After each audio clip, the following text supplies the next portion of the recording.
welcome to Guided Reading Lesson 1, where I am going to be beginning a new book. I'm going to read you a few pages, and we're going to look at the language and the vocabulary, and then we're going to look at a couple of comprehension questions. So the book that we are going to be looking at is called Cole's Kingdom. And in the front of that book is a map, and it says the Kingdom of Darius, and it's got 5 different places which are going to come up in this story. So I'm going to start now, chapter 1, which is called Grandma's Attic. So, the final twisted road to Grandma Jenny's house was the most exciting and the most terrifying part of the journey. The rough track snaked up the hillside as trees loomed heavily and their leafy fingers scraping against the windows of the car. Tires crunched loose gravel and brittle twigs, while the engine groaned. Pressed into the middle seat, Cole bounced up and down, squashed between his big brother and little sister.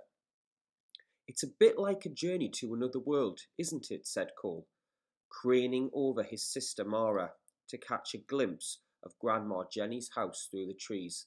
"It's like a window through time." "I'm trying to sleep," said Liam, as Dad swung the car round a tight bend, causing the wheels to skid. Cole ignored his brother. "I mean, Grandma Jenny's house must be 100 years old at least. It's so crumbly." "Nearly 300, Mum corrected. "She doesn't have a proper TV either.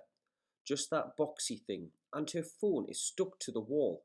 I mean, it has buttons. It's like she lives in a museum."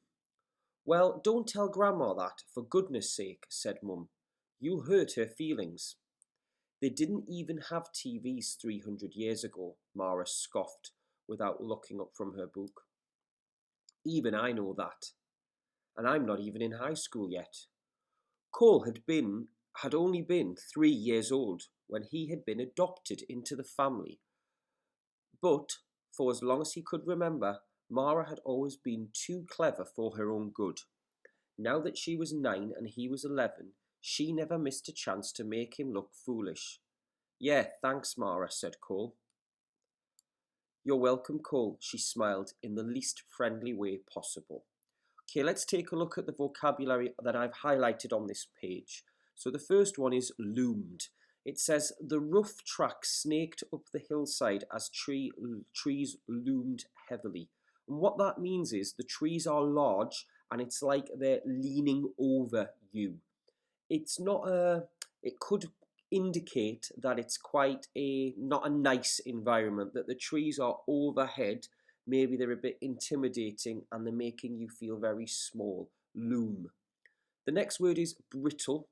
Brittle means snaps easily. So brittle twigs, it means that the twigs snap easily. And the next word is craning over his sister. If you crane over someone, a bit like a building crane, you're trying to see over them. So you're maybe leaning over. We've then got crumbly. So like a biscuit, crumbs come away, the house is very old and it's all falling apart. We've got Mara scoffed. So when you scoff at someone, you make fun of them. And I just wanted to draw your attention to the word thanks, which is in italics, and that means that Cole is being ironic. He's being sarcastic. "Yeah, thanks, Mara," said Cole. And she's being sarcastic back. "You're welcome, Cole." She smiled in the least friendly way possible. Okay, next page. Cole was about to respond with something that he knew would get him into trouble when, out of the corner of his eye, he spotted the house on the hill. "Look, there it is." "Hey, get off," said Liam as Cole threw himself sideways to peer out of the window. Through the trees, Cole could see the dark stone and pointed gables of Grandma Jenny's house. She'd lived there ever since she was a little girl, but soon she would be leaving forever. Grandma Jenny was nearly 80. Her hands trembled and her knees quaked. These days, when she made a cup of tea, she only filled it halfway so as not to spill it, and when she tackled the stairs, more often than not, the stairs won. That was why she was moving out of her narrow, wonky old house. and coming to live with Cole and his family. After another bumpy minute, the car pulled to a stop outside the imposing front door. There was no one there to welcome them. The house looked as though it were asleep, the curtains drawn against the sunlight. Until recently, Grandma Jenny would greet the family from the top step the moment they arrived. She would fling out her arms so that the three children could run for a lavender-scented cuddle and a scratchy kiss. "I want you all on your best behaviour, all right?" said Mum. So, first word here is the Gables. Now, I've actually, if you look at this photograph here, these parts here are the gables, and old houses have those. Her hands trembled. That means her hands were shaking and her knees quaked. That is just another word for shaking. Like an earthquake, everything shakes. Because Grandma is very old, she's very unsteady. I've then got the next word, wonky. A wonky old house, so it's not standing up straight. Then we've got the imposing front door. If something is imposing, it is very formal and it makes you, it doesn't make you feel relaxed. So it's probably a very grand, very old-fashioned old door that doesn't make you feel relaxed. It makes you feel like there's something important behind it. The curtains drawn against the sunlight. When we draw the curtains, we close the curtains. So that means the curtains drawn, that means they were closed. And then finally, lavender scented. Scented, it means it smells, and this flower here is lavender. So Grandma must wear perfume or use lavender that smells of lavender, or use lavender soap.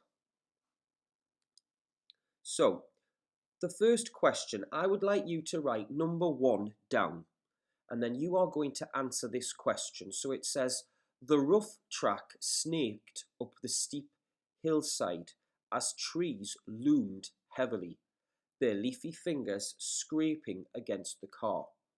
And it says, what do the words snaked up tell you about the track? So I want you to imagine a track, a road, and it says snaked up the hillside.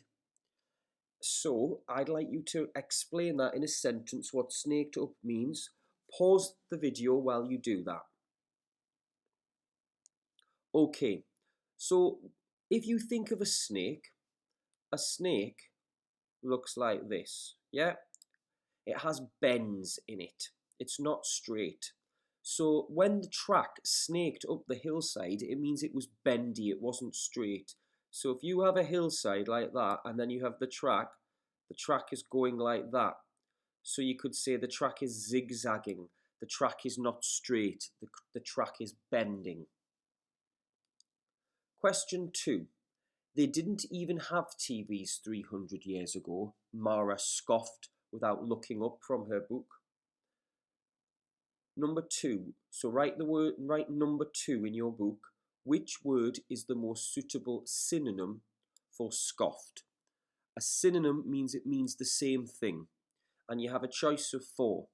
Whisper, mock, shout, laugh. Pause the video while you do that. Okay, so the answer is mock. If you scoff, it's you're making fun of someone. And you could say mock. When you mock somebody, you're making fun of them. Question 3. Until recently, Grandma Jenny would greet the family from the front step the moment they arrived. Number 3. What does the word recently mean? Press pause and explain what recently means, and then come back to the video. Okay, recently means not very long ago or lately, or it happened just not long ago, maybe the last week or whenever. So not a very long time ago. So that is the end of this guided reading lesson. Next time we will continue with chapter 1 of Cole's Kingdom, and we will go through some more questions and some more vocabulary. If you didn't understand any of the other words in this text today, please ask me. You can message me and then I will let you know. So thanks for watching, and I will see you